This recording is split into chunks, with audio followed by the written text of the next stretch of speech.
Hi guys, it's me, Jocelyn Machine again, and for this video that I will be dedicating to my birthday month in June of 2026, I shall be talking about a movie that just makes me happy.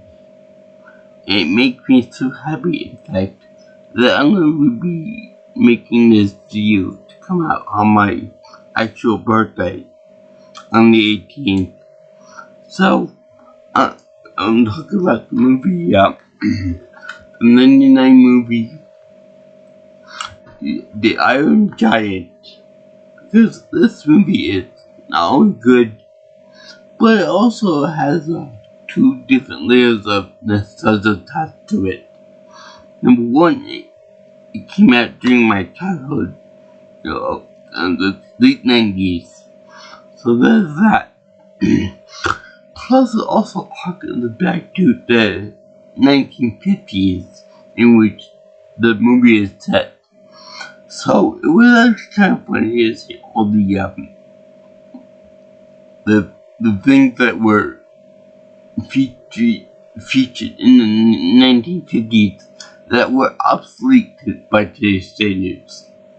Like, for example, seeing the general at the end of the movie without cell phone that was about to send a brick to call the army, which I really don't know if that kind of stuff was available back then, even for the military, but it's still a nice concept to have there. Also, it was actually pretty funny because the book that this is based on is by Ted Hughes, which unfortunately the guy passed away like a year or two before the movie came out, so RIP to him.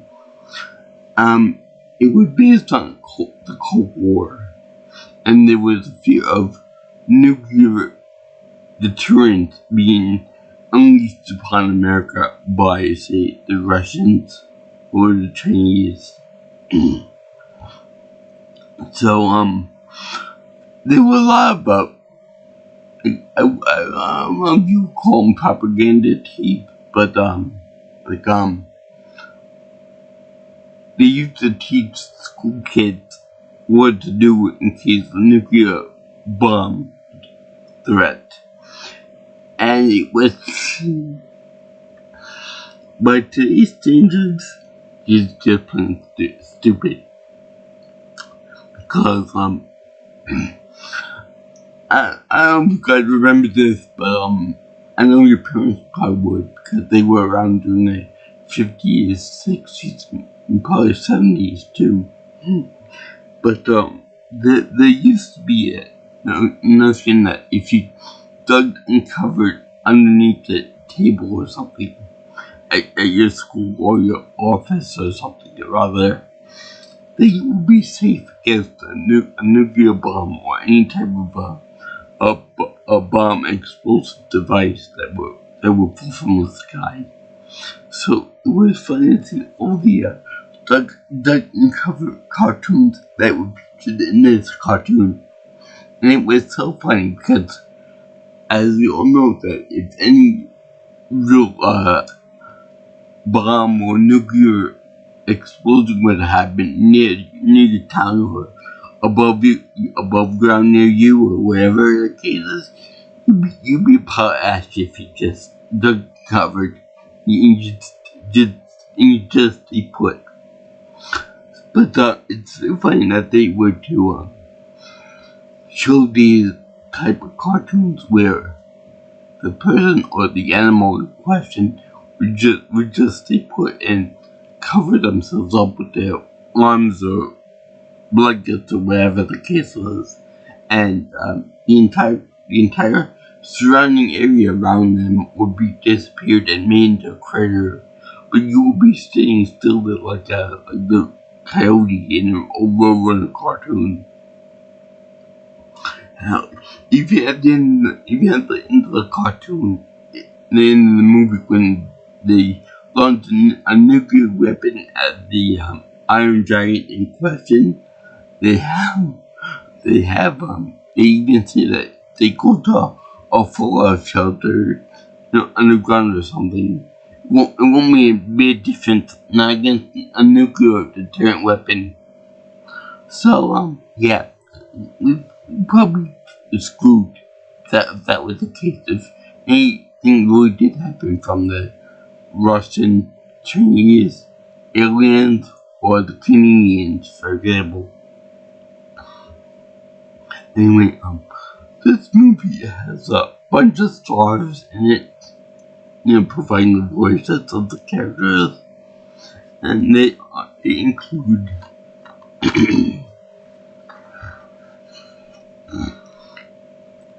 now.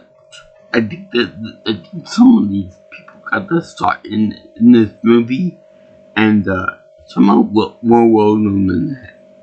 Okay, first off we have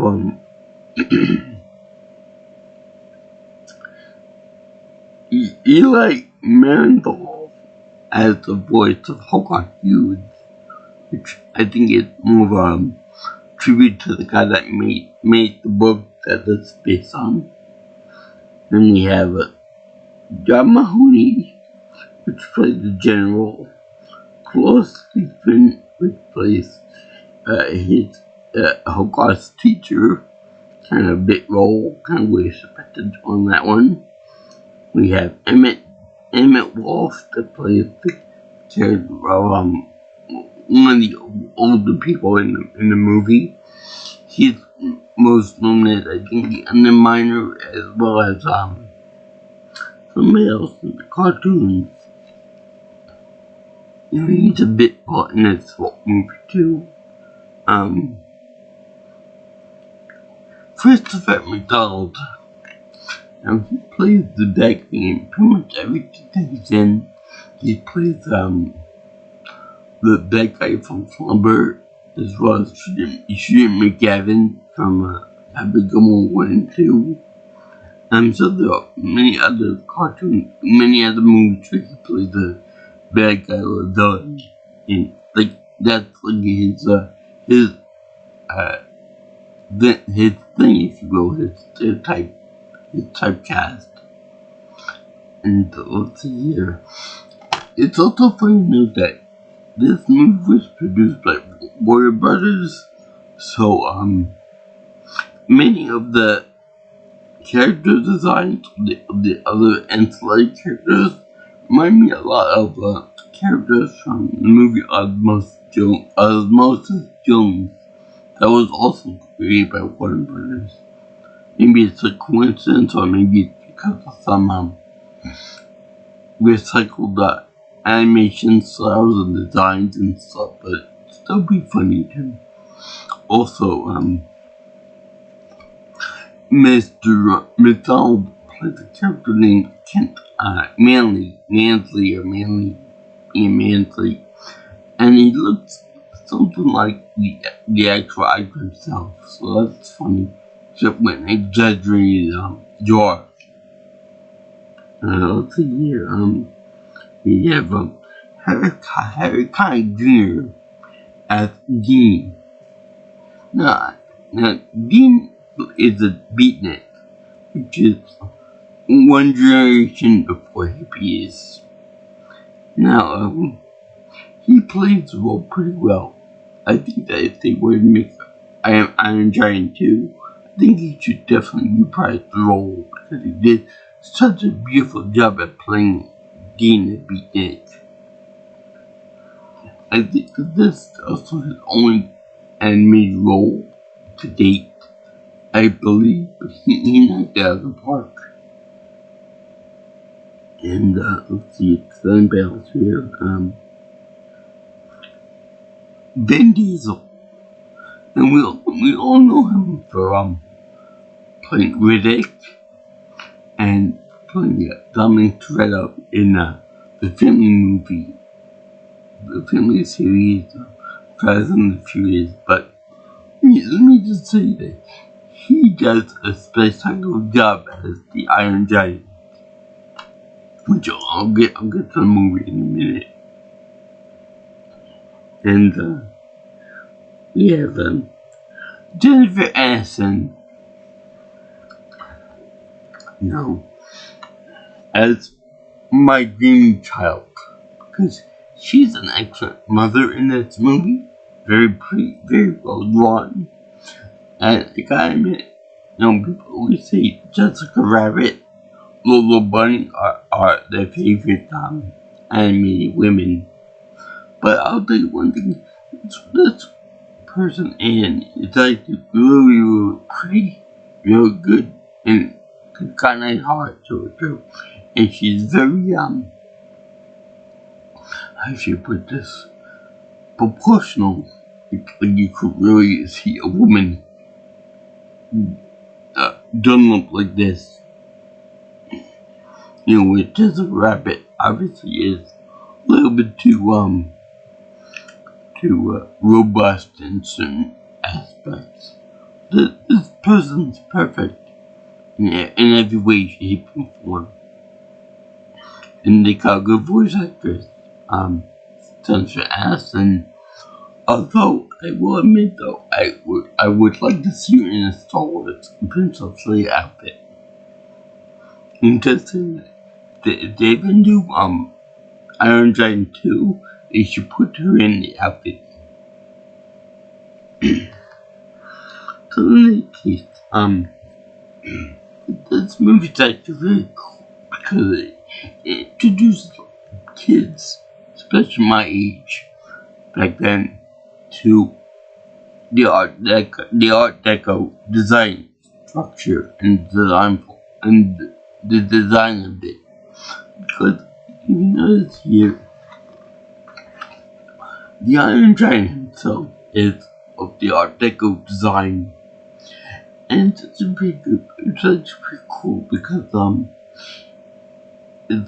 his Art Deco design can mostly be seen in the headpiece, but I guess the other parts of his body can be considered Art Deco too. It's like Rocketeer, like Bioshock, for example. But yeah, let me just talk about some of his design components, which I find kind of curious. Okay. He's an alien design of alien origin. I have no idea why he was sent to Earth, or if he was even sent to Earth in the first place, and just got tracked somewhere. But one thing that I noticed about him is that number one, he's fire resistant, he's impact resistant, it's resisting at all like bullets and tank shells.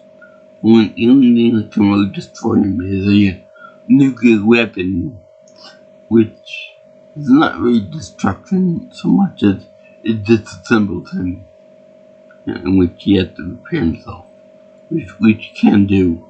It's weatherproof, fireproof, resistant to bullets and all that.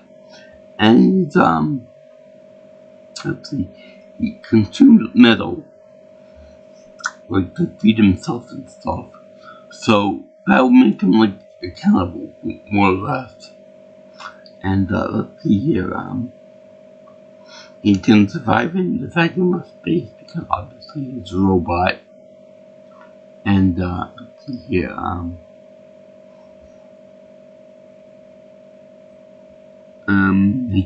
he obviously can fly, which it's a bump on his head, so he doesn't remember his own powers and abilities.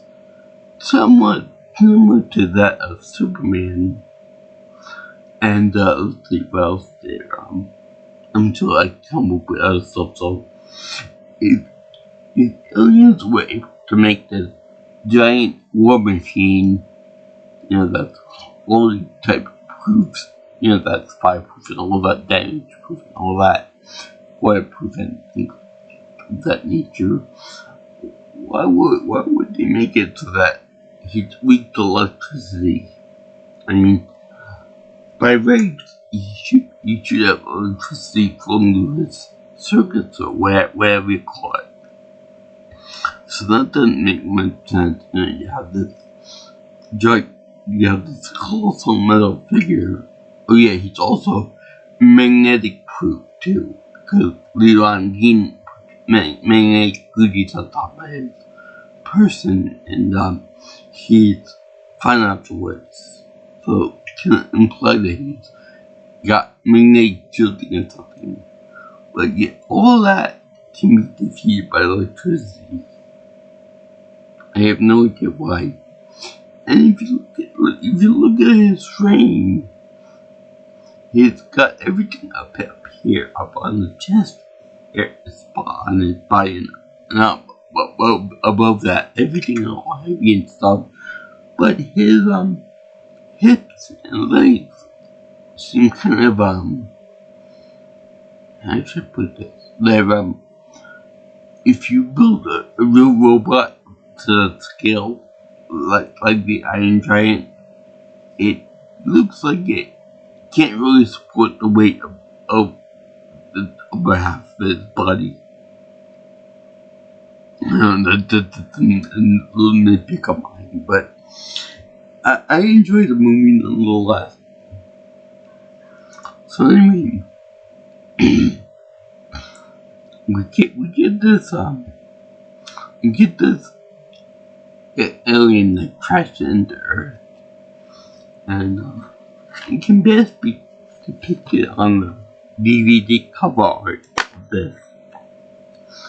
You see, it just shows a random Earth with the Iron Giant just crashed into it, like on a random. And he lands off the coast of Maine, to which a cook said that he saw an alien there. And it's really kind of funny because when they show him originally, they show the lighthouse, like a beacon of hope for the fishermen, like in the perfect storm type thing with big waves and clouds and everything else.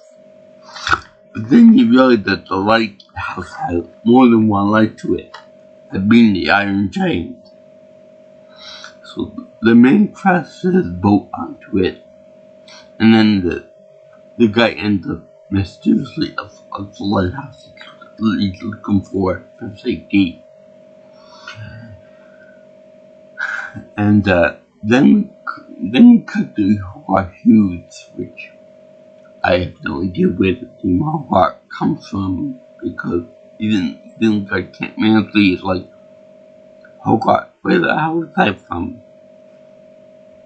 And he's a G-man, a government agent.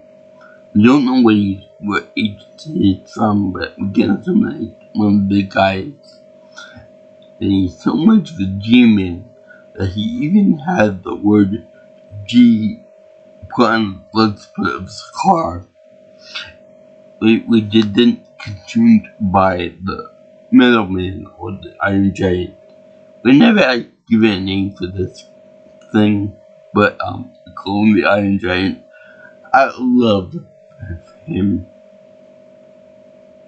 We're not even sure if it's iron that he's made of. He could be made of some other foreign type element, like adamantium or something like that there and above. So anyway, we'll also introduce to Hogwarts as being like a sci-fi nerd, and he is in the movies of the era, like the movies that he ends up watching on TV. It's like I don't know if you saw it, just on YouTube somewhere they've got the film that I face. And basically, it's a giant mutant brain that attacks people in the dark. So anyway, it showed that the doctor guy on TV it's going to get some action from his nurse. Real classic for him, but the show kind of gets that's going to get laid soon. And then he ends up getting eaten by the giant attacking brain, so it's like a big cog block. That's actually pretty funny to have that in the movie in the cartoon no less. You know, I'm sure that the kids that watch this movie are like, what the hell is that? Anyway, Hogarth's like, surprised that his TV antenna is on the fritz. You know, back when they used to have like old-fashioned rabbit ears on the TVs and stuff. Now, thank God I never grew up that early in history, but my parents were definitely of that age where they had to deal with rabbit ears and all the other stuff to do with TVs and things. So the guy ends up going to investigate it, and he goes over to see what's what. Now the funny is that the day before, his mother is working late at a diner, and he brings home a nice new pet, a squirrel actually, and that's where he meets with Dean for the first time. Same with her mother. Eventually, it would become an item and stuff. But anyway, he meets up with Dean, the squirrel, and the polar bear's pants, and he apologizes for everyone in the restaurant for what he's about to do, which he undid his fly and let the squirrel out. I guess the squirrel didn't like his nuts or something. So anyway, then they play like weird musical medley there. To where I have a question now. Why would Hogarth think it's alright a new pet to her work when she works like a dog anyway? So anyway, she had to work home late that night, and so she says that he can do whatever he wants, that he can eat at a certain time, and the chicken in the icebox. Another term that I'm sure that people don't know about, but icebox is like an old-fashioned term for the refrigerator or the fridge. I never used the term icebox, but they did in the 50s and 60s and so on and so forth. Before the renaissance of the internet. You know, back then it was the dark ages, but when the but when the internet came on, it was like a light switch. They went,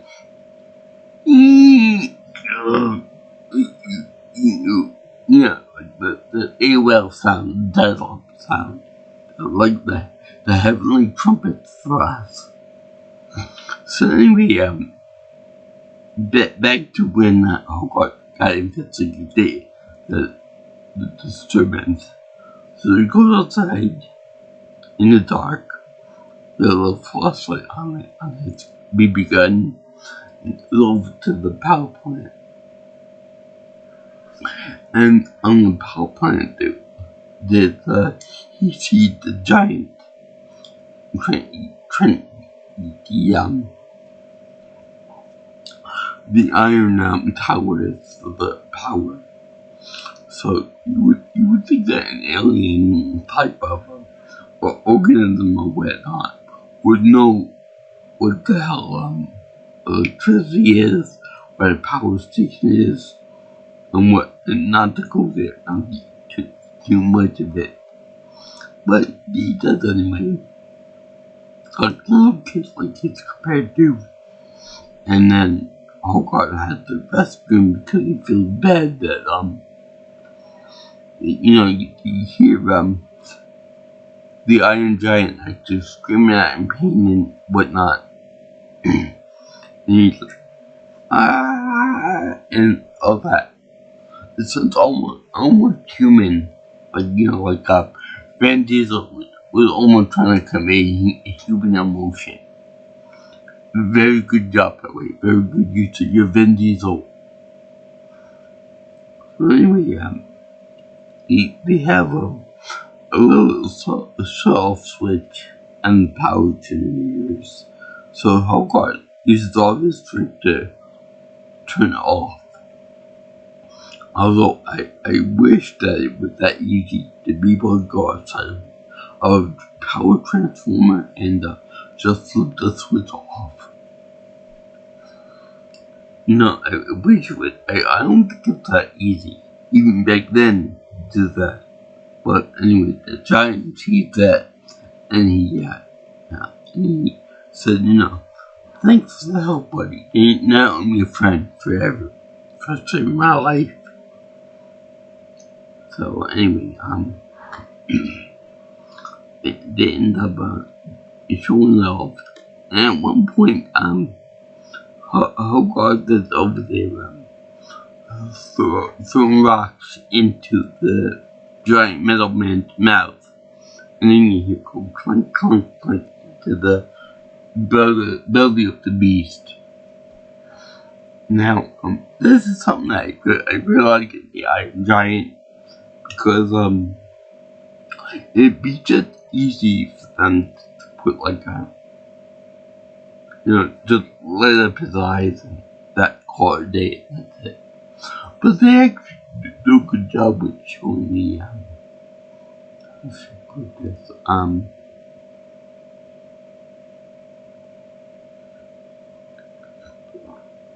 they give him like electronic pupils,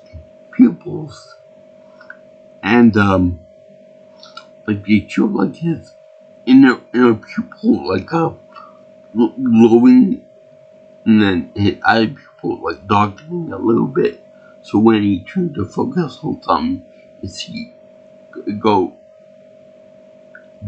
see follow the object. That's a pretty cool attention to detail.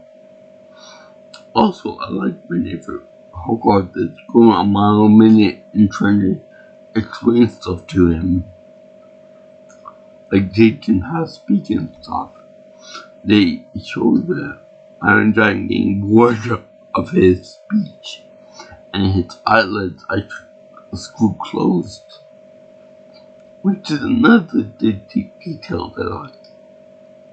Later on, when he gets angry and he starts to attack defensively and all that, weapons and toys and things like that, it show his eyes like narrowing like camera shutter, and they become red. That's a pretty cool idea, a pretty cool concept. I approve of that. So anyway, they show him becoming his friend, taking pictures of him by mistake while he's trying to look for him and stuff. He didn't get how to talk. Around the movie, he didn't remember what happens when creatures die. And this is like pretty cool, because how do you teach a robot how things die? When you talk about like this or something like Johnny 5 does in Short Circuit. But anyway, this robot is like immortal. He can't die. He can only be disassembled to a certain point. Now, at one point in the story, he ends up trying to chow down on railroad tracks, which is a bad idea, especially because the train comes by and crashes into him. And it's funny because Hogarth said to him, put that back the way it was. So you see the Iron Giant trying to very delicately put the train track back the way it was. And he ends up getting plowed by the train. Now, the thing is that he, from getting impaled by a train, obviously he gets destroyed in the process. which the train operators kind, except for a few custom bruises on the head and body and whatever. I would think that if you were to get into a train accident like that, you would be a little bit more injured than what they are and what they present to us. But whatever. So anyway, he gets disassembled, to which he ends up repairing himself. But the funny thing is that he suffered the same amount of damage later on in the movie when he gets nuked to death, or death. Good to see all kinds of parts come off him and all that. So I would think that getting hit by a train is damage worthy, but nowhere near the damage that you receive if you get blown up by a nuclear missile. And being like that, you would think that with nuclear missile there'd be more of I should put this like more of a disintegration of his parts.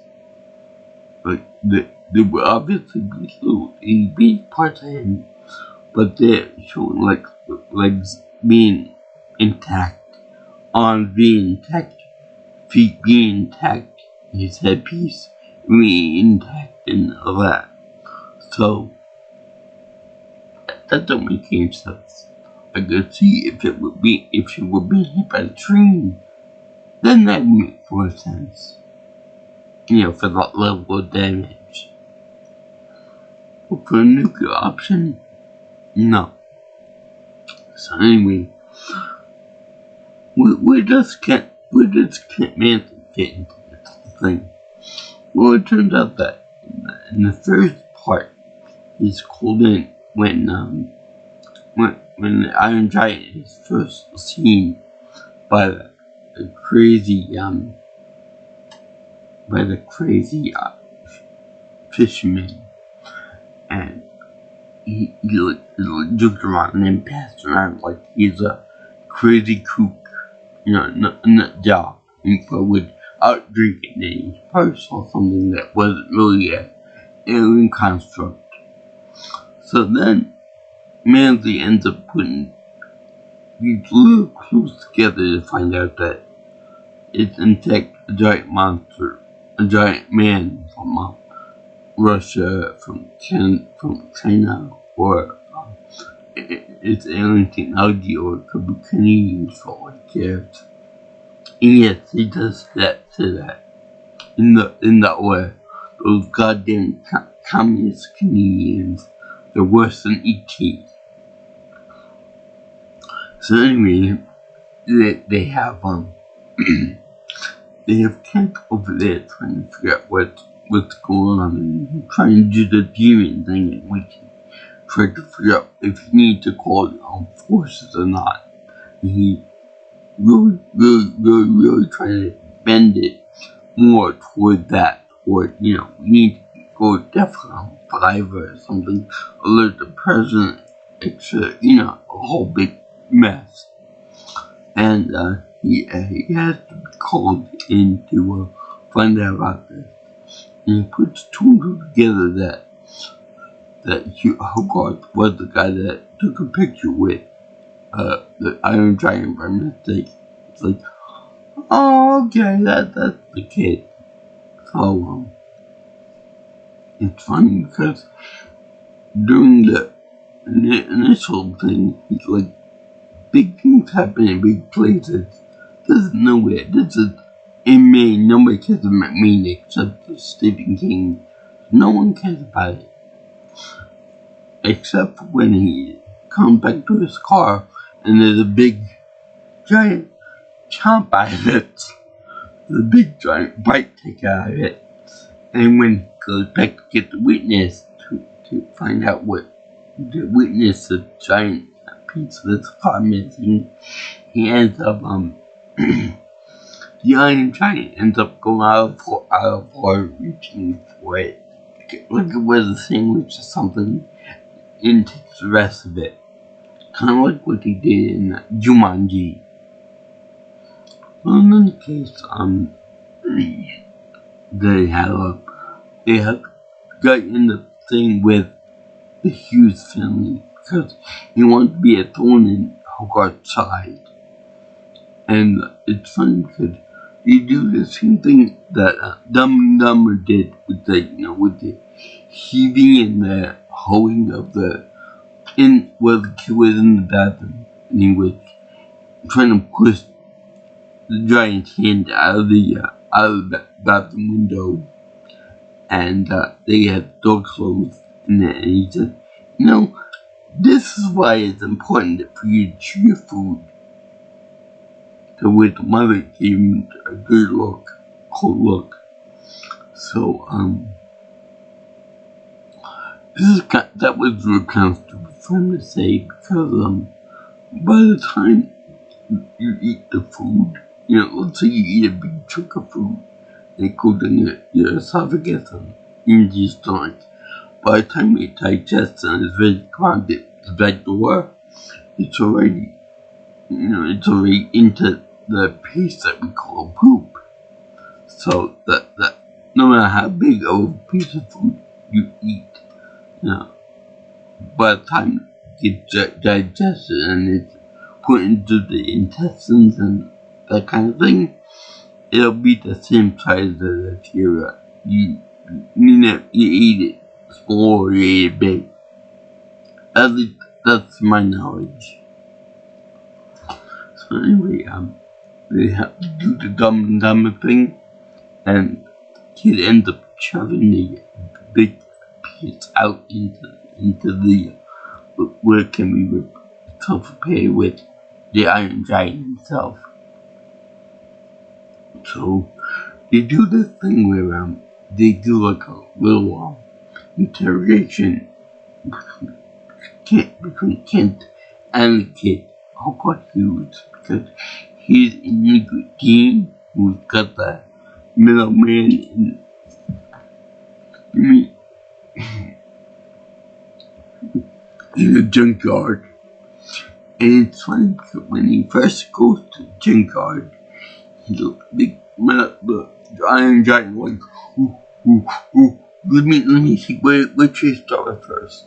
This is good. So he picks up a car and trade it. Then he picks up another car and won't stop honking on one. And then he just chucks up twists the seat and stuff. And he's like, okay. Let me just finish up my coffee here. And he's like shaking, and the coffee's like, it won't stop shaking. I like the way when Hogarth drinks espresso, he is very hyperactive like that.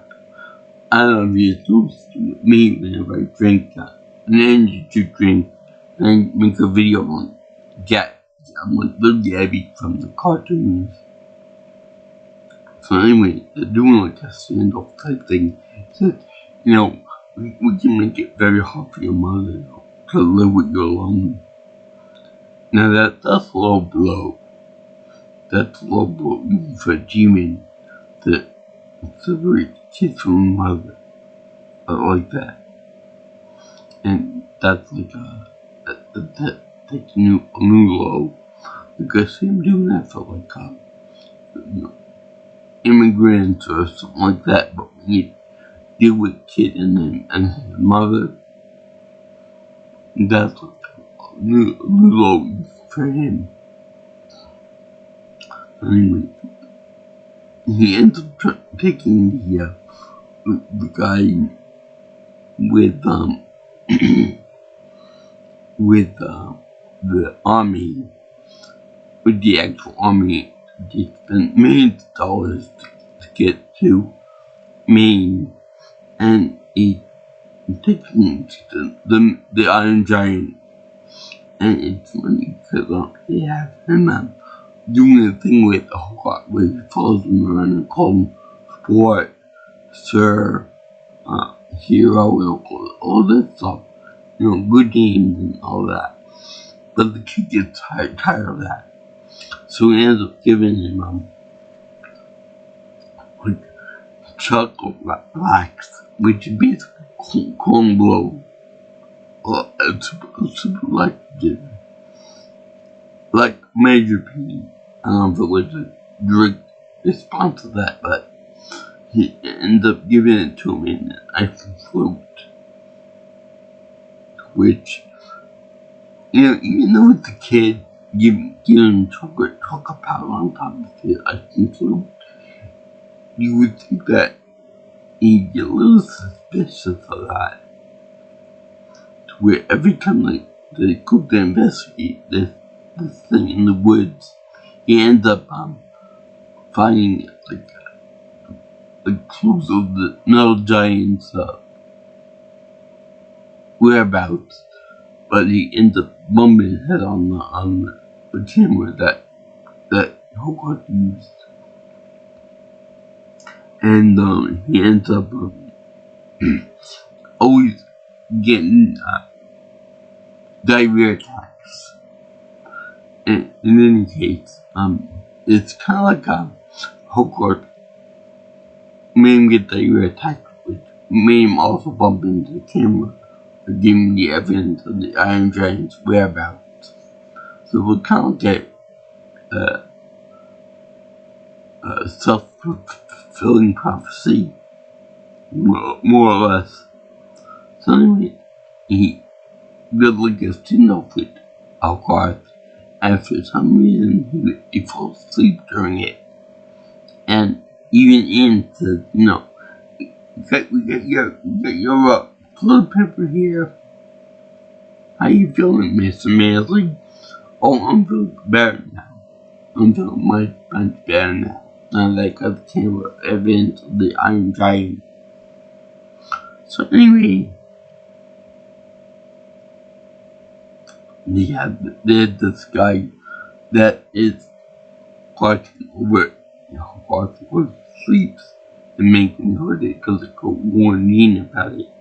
So the army can take care of it. And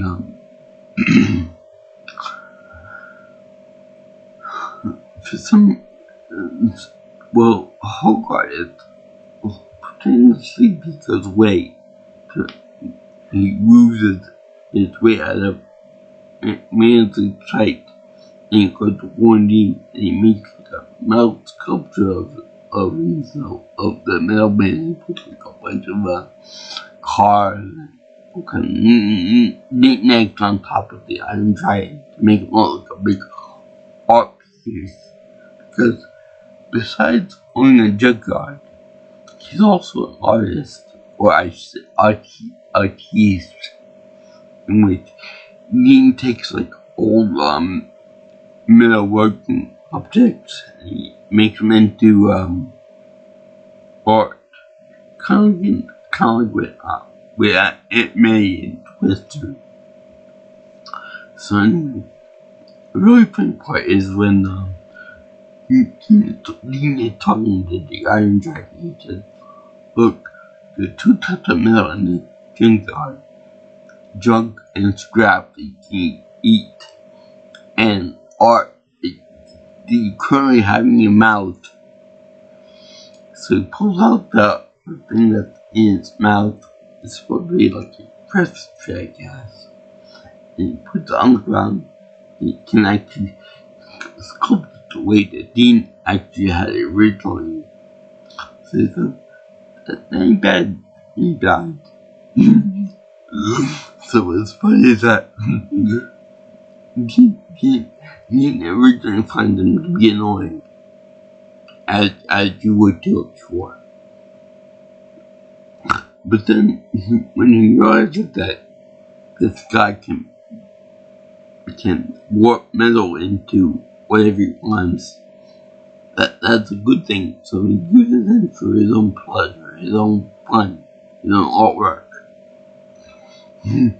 So anyway, it's really funny that it's kind of like the giant is playing with his food because he eats metal. So you're playing with his food, kind of like tempting him to eat it. Anyway, Hogarth warns him about the army and Mancy and that kind of thing. And when Mancy does show up with the army, with the mother too, like, let me show you my Metal Man, a sculpture. And it took the Iron Giant up into knickknacks and stuff. And then you see the general out there calling out, saying name, you just blew me that Uncle Sam's dolls out your butt to get us up here. And Hogarth has a cute little smile on his face while the kids go on because they screw over the tent a lot. He says, the general sits there and he says, by the time I'm done, you'll be scrubbing toilets. That's really funny. That's also funny. The mother says, Dean, I know why he hangs out with all the time. But how do you know about that? Ha. Do you know? So that will make him so adorable for her. And they end up falling in love with each other eventually. So, anyway, Kid's really embarrassed and stuff when they're trying to play and stuff. Kid ends up playing with the Iron Giant, and he ends up get like a old Christine car, and going flying around and around with the car. That looks like fun. So then he also teaches the Giant about like Superman comics and Warner Brothers, other Warner Brothers properties, which I have no idea why, but they have them in the credits, like the Spirit and Superman. I have no idea why. They just the image of the character and said they were comic books. Nah, something kind of stupid, I guess. So anyway, the Iron Giant, I want to be like Superman, not Tama. Tama is bad. Tama, it destroys stuff. I'm like Superman. And gets a big ass from someone in junkyard and puts on a chest. So anyway, Hogarth pulls out a gun, a ray gun, a toy gun, for like these time each of toys, all that, like a book like a laser gun. The giant looks at this and says, must destroy gun. And he ends up blowing up laser beams and then lasers Hogarth, thinking that's a real threat to him. A big giant robot like that, and a little tiny little pea shooter is a threat to him.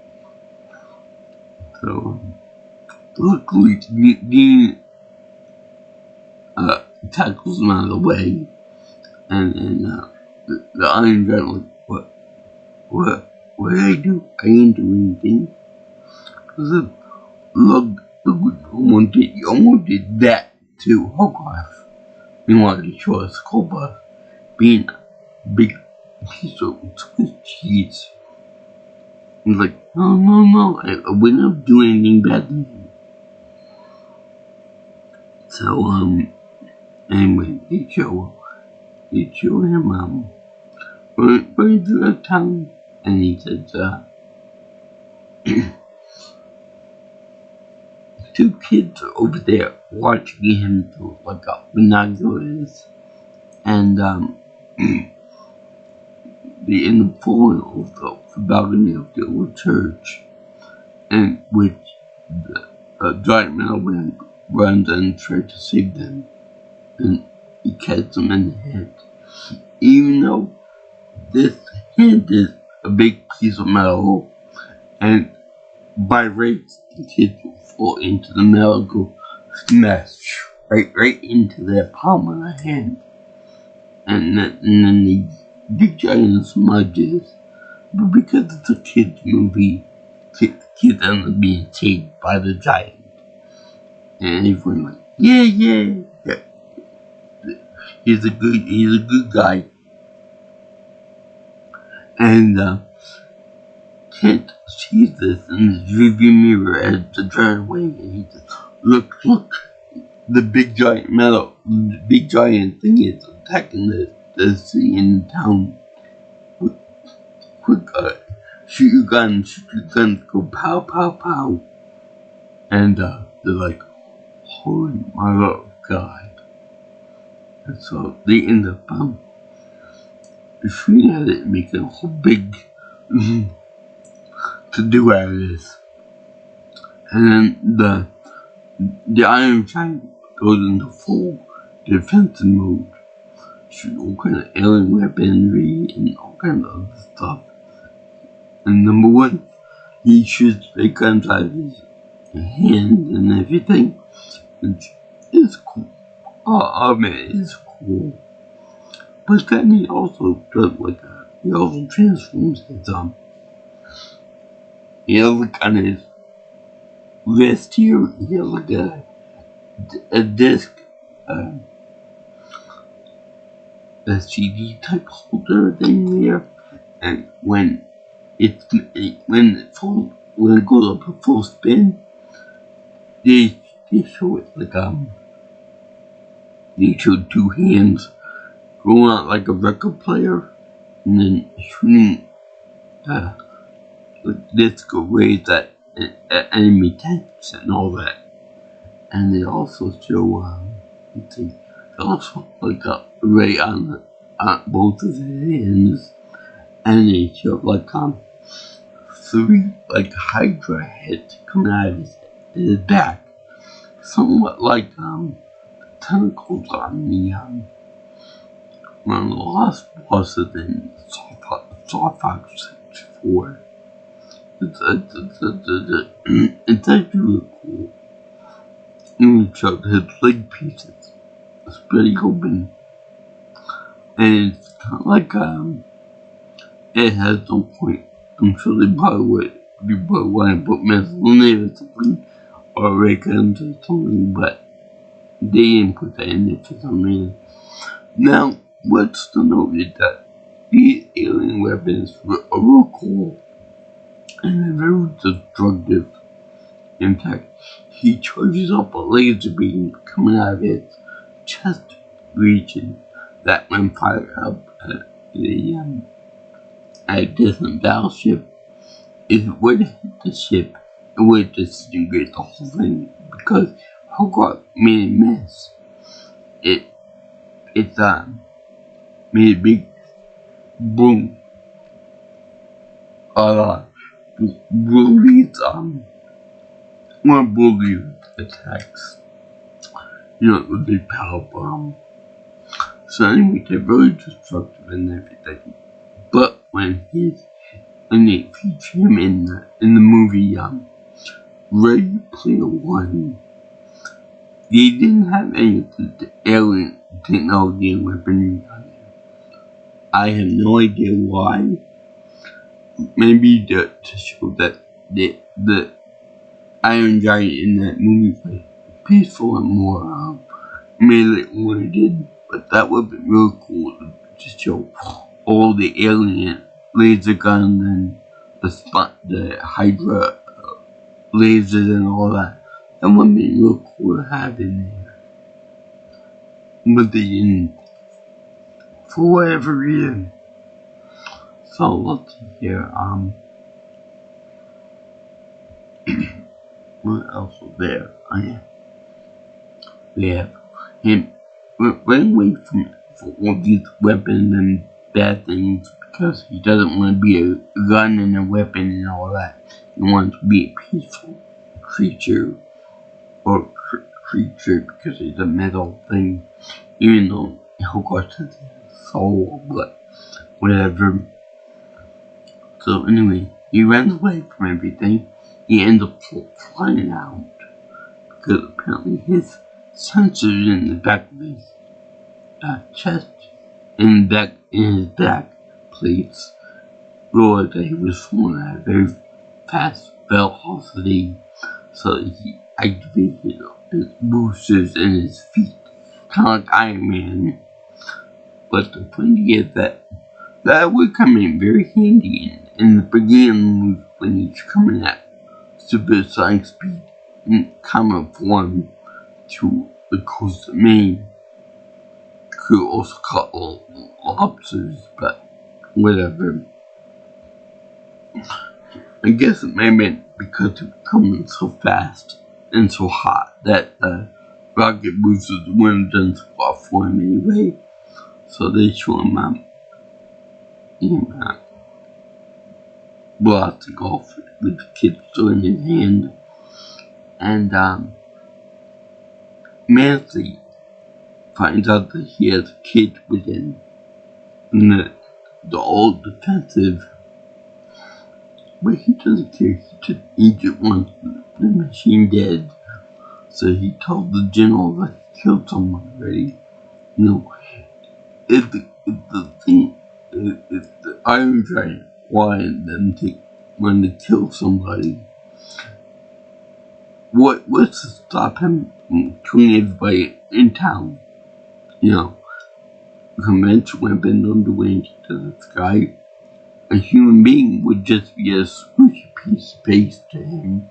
So I don't get what gives with the mentality in there.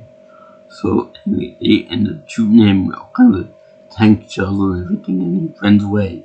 Like he should, like a pacifist should. And he ends up falling off a cliff. And then the rocket boosters come into play. And then he flies, and then he avoids two jets by going foot past them and reversing backwards and all that. So before he can go into full targeting mode with his vision and stuff, they show him snapping at it. So by the end of the movie, he can actually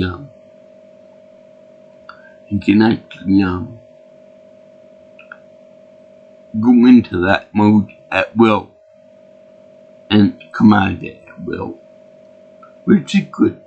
It's kind of like one of the best troops about learning your powers and learning to control them. So anyway, he ends up evading the Air Force pilots, and then Mansley says no, it's the Nautilus, the underwater submarine, is nuclear capable, and that we should shoot the Giant if we get a chance. To which the general said, "You scare me, Mansley. You scare me a lot." To which he said, "Stand down. The Iron Giant is not going to kill anybody. Stand down. Do not destroy him." To which Mansley grabs a big brick of a phone and says, "Shoot the missile now." So I would think that people who are in charge of shooting the missile would be able to recognize that it's not the general's voice on there. And then he says, "Okay, where's the Giant? The missile is programmed to go into where the Giant is. So where's the Giant, Mansley?" And he says, it's right over there with the kid in his hand. So he realized that was a lie. And it was funny because Hogarth had like a wrestling with the Giant, and he was unconscious. We all thought he was dead at first. To where I have the question, if the kid survives, how can the kid survive a massive fall with the Iron Giant and then being tossed aside? ejected from the hand of the giant, that'd be a bit of an issue. You know, he would have a few broken bones or a broken neck or something, but he's fine. He ran away and told the Iron Giant, "You choose to be good or bad." To which the giant pulled away his gun and he said, "I know, I'll be good. I'll be good, boy." Anyway, Manly doesn't get his way, and he launches the nuke anyway at the giant, which is right there in front of them. Even if they go to the bomb shelter, they won't be able to stop a nuclear weapon at a point zero or ground zero. So, anyway, he tried to get away from them with one really Jeep that they all loved back then, with the giant stopped him. Put his hand right there. Said, "Don't go anywhere. You know, stay here and fight." And that way the country like a good soldier. And they just screw the country. I'm leaving. Now, I know that's not my place for politics in a movie that was based on something from the 50s, but that sounds like something that Donald Trump would say. You know, launch a nuke, or when the nuke coming to you, or near you, he'd be the first one to say, "Fuck the country, I'm leaving." Until a big rock gets in the way and all crap. So anyway, you could also put any number of politicians in that group too, not just the president, Mr. Greenpool. So anyway, to stay like a good soldier and die with the rest of us. Also, I gotta point out, it's kind of silly, but I gotta point out, I find it very unbelievable that the general, the 3-star general, would have on his hat 3 stars. It's like saying, like, "Hi, I'm the president. I've got a big presidential cap on. Or I'm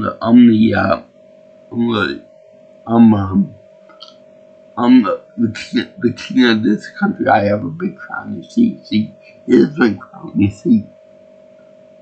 Or like, "I'm the jester. Here's my hat." It's kind of dumb, but you remember that guy from Mars Attacks? You know, remember that guy? Kill. Caught in the head of him right now, but he does seem to have a cool head on his shoulders. So anyway, the Iron Giant recognized that the nuclear bomb had to fall. Everyone will die, including the giant himself, unless the giant decided to do something about it. So he decided to do the most noble thing he can. He said, I'll go, you stay, no following," which is a mirror to what Hogarth said to him earlier in the movie about him going to school or going home or something about it. Yeah, stay in the forest here. To where it was good because they had like that thing where they had Hogarth jumping into the lake, and then the Iron Giant pulled him into the lake. So it's funny that when he dived into the lake, it was like a big, huge tsunami wave that went through and washed Gene out to the road, and he said, someone said to me that, "You know, you're in the roadway here." I mean, didn't he just see that big tidal wave? So anyway, yeah. Again, like, what's up to your buddy boy? So anyway, it's really funny. So anyway, they show the Iron Giant going to stop this nuclear missile, and say, I'll be like Superman. He closes his eyes to be the last moment of bliss. It's like goes kaboom, and it's a nice big kaboom too. I mean, really careful and really cry-worthy. I mean, you see a whole nuclear blast and a whole naval blast too. Really careful and really sad. You really think that he dead and he saved everyone, even though nobody liked him except for a few people. So anyway, they cut to a few months later where they show Dean and his mother getting on, and Hogarth over there, I miss him. And they even erected a big statue of him, of the Iron Giant. Obviously not the scale, but for some reason they got all the details right on him. You know, they couldn't have seen every conceivable angle of the Iron Giant. Neither did Hogarth. Yeah, this was such a whole time. So anyway, the general actually sent Hogarth a box with the only remaining part of the guide. So like it showed that the general, even though he was a hard ass, still a heart for a kid, and he did give the kid a memorial gift for the last part. Anyway, they show him getting the part, and then during the night the part ends up trying to be combined with the Iron Giant himself, and it show it going to the window and trying to get out with the little pet. And yeah, and says, okay, she's here soon, because he knows what it's gonna mean. It means the Iron Giant will repair itself, and it will come back all happy and as indestructible as ever.